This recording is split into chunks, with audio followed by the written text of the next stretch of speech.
I'm 78 years old, and I need to tell you something that's going to upset you. Everything you think you know about being a good woman, a good aunt, a good family provider, it's wrong. And the people who should be telling you this, your mother, your sisters, society, they're either lying to you or they don't know themselves. You see, I spent 50 years believing that being strong meant sacrificing everything for family. I thought working hard and never complaining made me a respectable woman. I thought if I could pay the bills and keep everyone afloat, that was love. But at 75, something happened that shattered everything I thought I knew about family, love, and what it really means to care for the people you love. And what I discovered in these last 3 years has completely changed how I see relationships, sacrifice, and what actually matters in life. But before I tell you what happened, let me paint you a picture. This was me in 1968. I was 22 years old, had just moved to Los Angeles from a small town in Texas. My older sister Maria had died in a car accident, leaving 3 young children, Rose, 8 years old, Michael, 6, and baby Carmen, only 2. Their father had disappeared a week after the funeral. The family was destroyed. I was single, working at a textile factory, living in a small apartment with 2 roommates. But when I saw those children crying at their mother's funeral, when I saw there was no one else, I knew what I had to do. I'll take care of them. I told my mother, they're my responsibility now. My mother cried, Hope, she said, you're young. You have your own life ahead of you. These children are going to ruin your chances of getting married, of having your own family. These children are my family, I replied. And so it all began. Look, I grew up in a family where women sacrifice. My grandmother raised 12 children practically alone after my grandfather died young. My mother worked cleaning houses to support us. The women in my family don't complain, don't give up, don't put their own needs first. We do whatever it takes to keep the family together. But there was a problem with that mentality that I didn't understand until it was too late. I brought the children to my small apartment, Rose, Michael, and Carmen.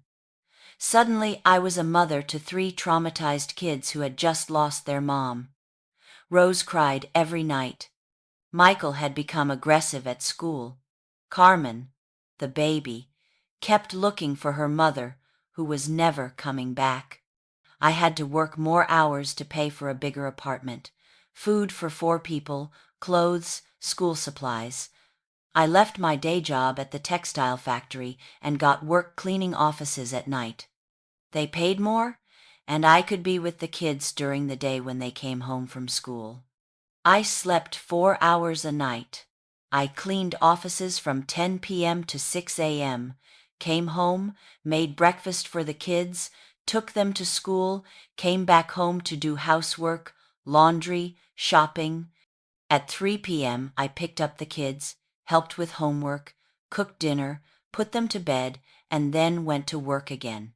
Weekends, I worked cleaning houses in Beverly Hills. I needed that extra money for medical expenses, for when one of the kids got sick, for emergencies.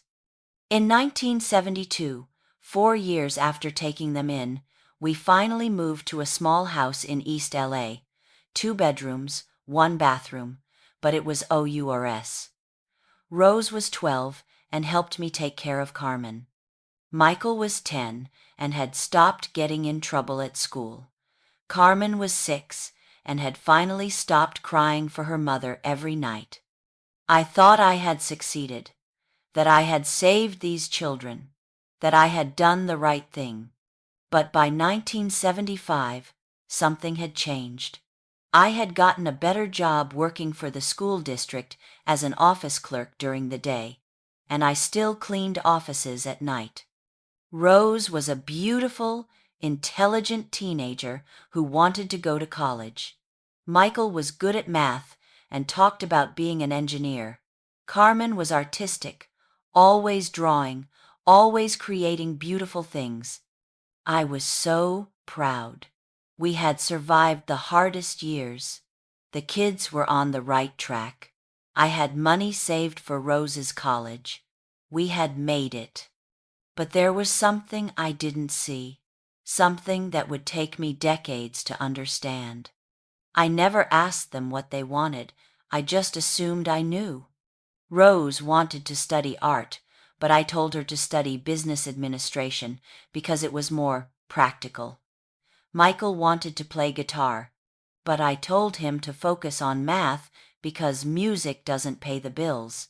Carmen wanted to take dance classes, but I told her we didn't have money for luxuries like that.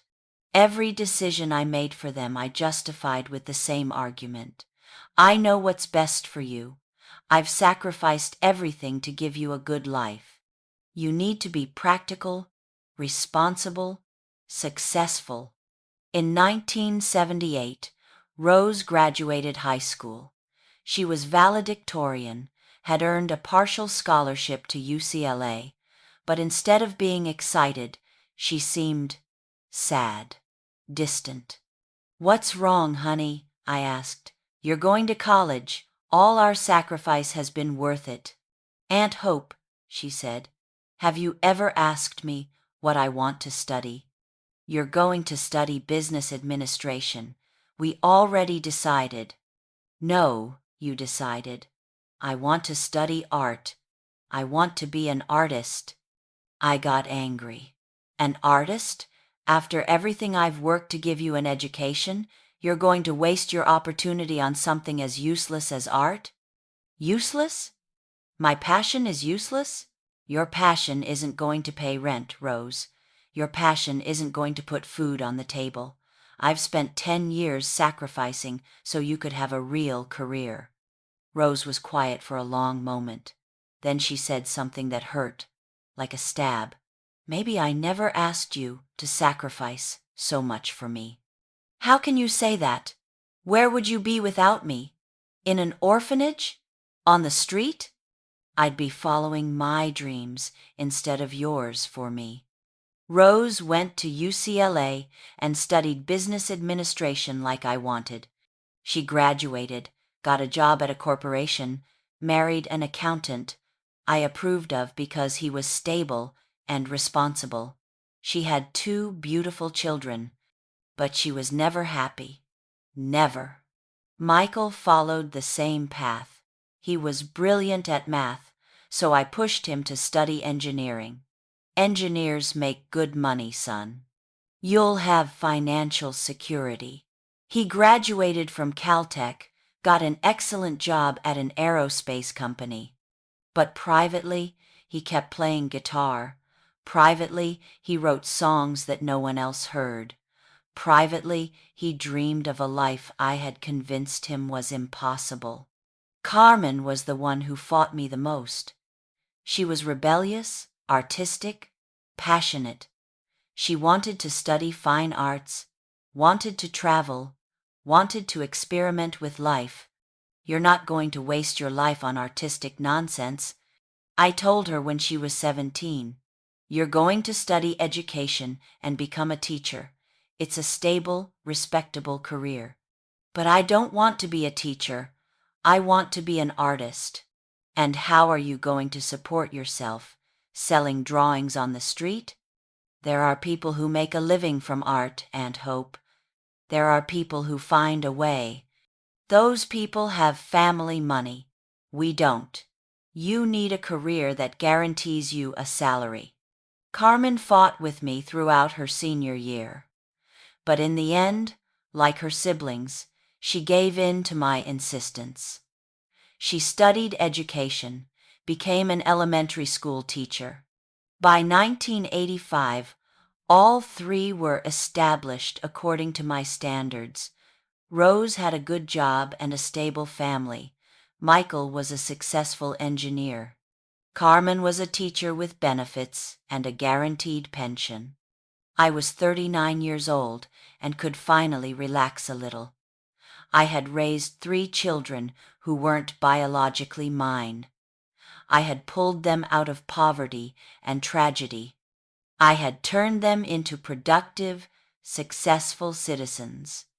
I was respected in our community. People told me, "Hope, you're an example to all of us. Look what you've accomplished with those children. Look how you've raised them to be successful." But something was wrong, and I couldn't understand what. On Sundays, when the whole family gathered for dinner at my house, there was a strange tension. All 3 came, brought their families. We ate, we talked, but it felt forced, obligatory, like they were there out of duty, not joy. Rose talked about her work, but never with passion. Michael talked about his engineering projects, but seemed tired. Carmen talked about her students, but there was a sadness in her eyes I couldn't explain. When I asked them if they were happy, they all told me, "Yes, Aunt Hope, we're grateful for everything you did for us." But grateful isn't the same as happy, and it took me years to understand the difference. In 1995, something happened that began to open my eyes. Carmen, who was 29 then, came to my house on a Sunday afternoon, without her husband, without her children, just her. "Aunt Hope," she said, "I need to talk to you." "What's wrong, honey?" "I've been going to therapy." "Therapy? Why do you need therapy? You have a good life, a good job, a good family." "That's exactly the problem. I have everything you wanted for me, but I don't have anything I wanted for myself. I don't understand." "Aunt Hope, do you know I still paint? In secret. After everyone goes to sleep, I paint in the garage. I have hundreds of paintings no one has seen because I'm ashamed to admit I still have that nonsense in my mind." "Carmen, do you know Rose cries when she thinks no one is watching? Do you know Michael drinks more than he should because he's depressed with his life?" "What are you saying? That you don't appreciate everything I did for you?" "No, Aunt Hope. We're saying that maybe you would have done more for us if you had asked us what we wanted instead of deciding for us." Those words hit me like a slap. I sacrificed for you. I worked day and night. I gave up my own life, my own dreams, the possibility of getting married and having my own children, to give you a good life. But we never asked you to do that, Aunt Hope, and you never asked us if that was what we wanted. What did you want? To be poor? To struggle like I struggled? We wanted to be ourselves. We wanted you to love us for who we were, not for who you thought we should be. That night I couldn't sleep. Carmen's words kept spinning in my head. You never asked us if that was what we wanted. I began to remember all the decisions I had made for them. Every time I had interrupted their nonsense to focus on important things. Every time I had dismissed their dreams as impractical. I remembered when Rose was 15 and showed me a drawing she had made. It was beautiful, full of color and life. And I told her, "Very nice, honey, but stop wasting time with that and do your math homework." I remembered when Michael was 16 and played me a song he had written on his guitar. It was moving, beautiful. And I told him, "Enough noise, son. You need to study for your physics exam." I remembered when Carmen was 14 and asked if she could take dance classes. And I told her, "We don't have money for luxuries. Better use that time to study." Every time I had chosen practical over passionate. Every time I had chosen security over happiness. Every time I had imposed my fears on their dreams. The crisis came in 2008, when I was 62. Rose had been married for 15 years to the accountant I had approved of. He was a good man, responsible, a provider, but she didn't love him. She never had. She had married him because he was the type of man I thought was good for her. Rose came to my house on a Tuesday afternoon and said, "Aunt Hope, I'm getting divorced." "Why? What has David done?" "Nothing. That's the problem. He's a good man, but I'm not happy. I've never been happy in this marriage." Happy? Rose, happiness isn't the most important thing. David is a good provider, a good father. Isn't that enough? For you, maybe. For me, no. And what are you going to do? How are you going to support yourself? I'm going to sell the house, take my share of the money, and open an art studio. I'm going to teach art to children. I'm going to paint. I'm going to do what I always wanted to do. Rose, that's crazy. You're 40 years old. You can't start a new career at 40. Why not? Who says I can't? You have responsibilities. You have children. And I'm going to be a better mother when I'm a happier person. Rose got divorced. She opened her art studio. At first, she struggled financially, but for the first time in her life, I saw her truly happy. Her eyes sparkled when she talked about her classes, her students, her own paintings. Her children, my dear great-nephews, were happier too. "Mom is different now," the oldest told me. "She's more fun, more relaxed." Michael followed Rose's example 2 years later. He quit his engineering job and formed a band with some friends. He started playing in small clubs, writing commercial music for ads, teaching guitar. Carmen was the last to make the change. In 2015, when she was 49, she quit her teaching job and went to live in Mexico for a year. "I need to discover who I am when no one is telling me who I should be," she told me. When she returned, she had changed completely. She had studied traditional Mexican art, had painted, had traveled. She opened a small gallery specializing in Latino art. By 2018, all three had left the safe careers I had chosen for them and were pursuing their passions. And for the first time in decades, our Sunday dinners felt genuine. They felt joyful. But I was furious. I felt betrayed. "After everything I sacrificed for you," I told them at one of those dinners, "this is how you repay me? By throwing away everything I worked for?" "Aunt Hope," Rose said softly, "we never asked you to sacrifice your own life for us." "How can you say that? You were children. You had no one else." "You were right," Michael said. "We had no one else. But you also had choices about how to care for us. You could have asked us what we wanted. You could have listened to us. You were children. Children don't know what they want. Children know what they like, what makes them happy, what excites them," Carmen said. "You could have found ways to nurture those things instead of crushing them. I protected you from poverty, from failure. You protected us from life," Rose said. "You protected us from the possibility of discovering who we really were." That night, after everyone left, I sat alone in my house and cried. I cried for years of resentment I had been carrying. I cried for the tense relationship I had with the 3 children I had raised. I cried for realizing that my love had been controlling, suffocating, based on fear. But mostly, I cried because I realized I had sacrificed 50 years of my own life for a version of love that no one had asked for. I never married because I was too busy raising my sister's children.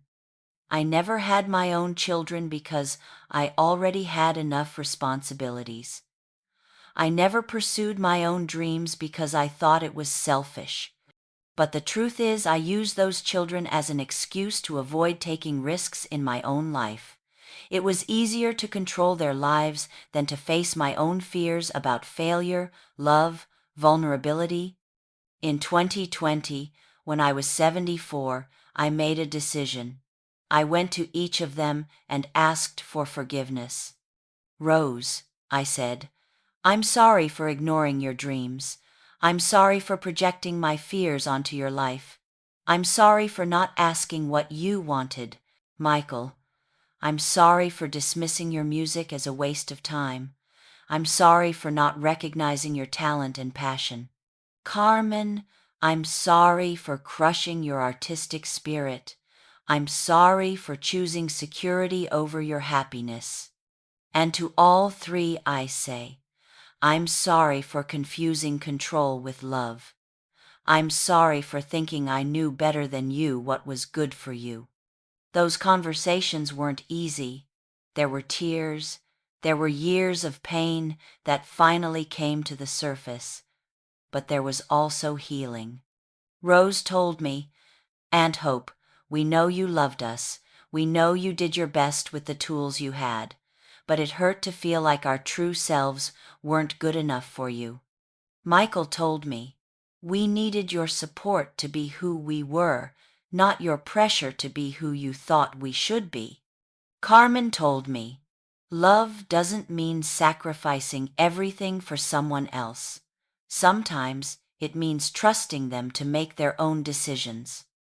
Now I'm 78 years old. The last 3 years have been the best of my relationship with Rose, Michael, and Carmen. For the first time, I feel like I really know them. Not the versions of them I created, but who they really are. Rose is a brilliant artist and successful businesswoman. Her art studio is thriving. Her children are proud of their brave mother who followed her dreams. Michael is playing in a band that just signed with a record label. His music is beautiful, moving, full of the passion I tried to suppress for years. Carmen is exhibiting her art in galleries across the country. Her work celebrates her heritage in ways I never understood when I was younger. And I'm learning to know myself for the first time in decades. At 75, I started taking writing classes. It turns out I also had dreams I had buried under responsibilities. I'm writing a book about my experience raising my sister's children, about what I learned about love, control, and the importance of listening to the people we love. Here's what I want you to understand about love, about family, about sacrifice.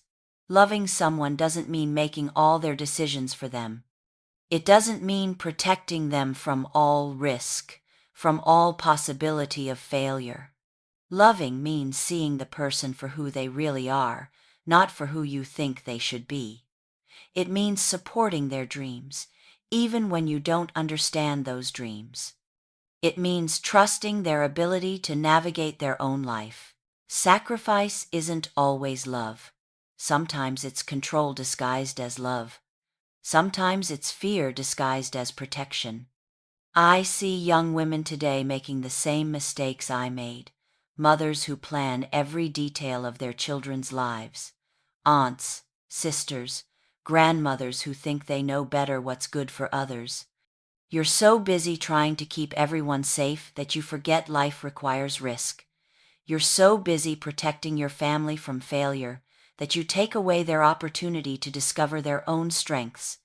Your children, your nieces and nephews, the young people in your family don't need you to solve their lives for them. They need you to trust them. They need you to support them while they find their own way. I'm 78 years old. I have maybe 10 good years left, if I'm lucky. Maybe 5. Maybe less.